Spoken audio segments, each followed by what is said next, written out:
2 years ago today, the Supreme Court overturned Roe v. Wade, ending the constitutional right to an abortion.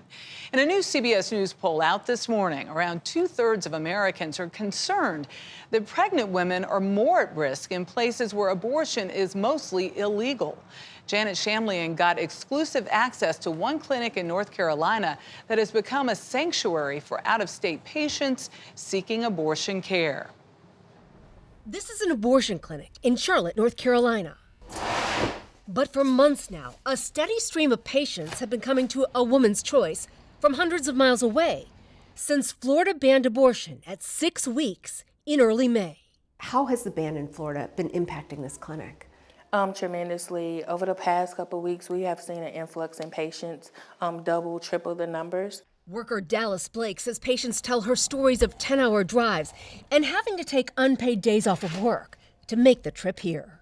Florida doctors performed more than 84,000 abortions last year, including almost 8,000 from patients who lived in other states. North Carolina is now the only southern state, south of Virginia, which hasn't restricted the procedure at 6 weeks or banned it altogether. What type of hardship would that be for you? That would be extremely hard. Honestly, I would be a wreck because that's ridiculous. CBS News spoke with clinic patients, some telling us if they'd had to travel out of state, they might not have been able to do it and have been forced to continue the pregnancy.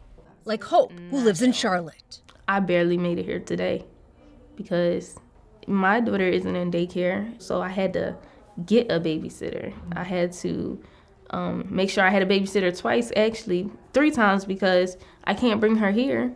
That's because North Carolina requires a 72-hour waiting period between initial consultation and the procedure, keeping some in hotels near here for days. I never ever thought that I would be trying to distinguish one state's law from another, yet alone my own state.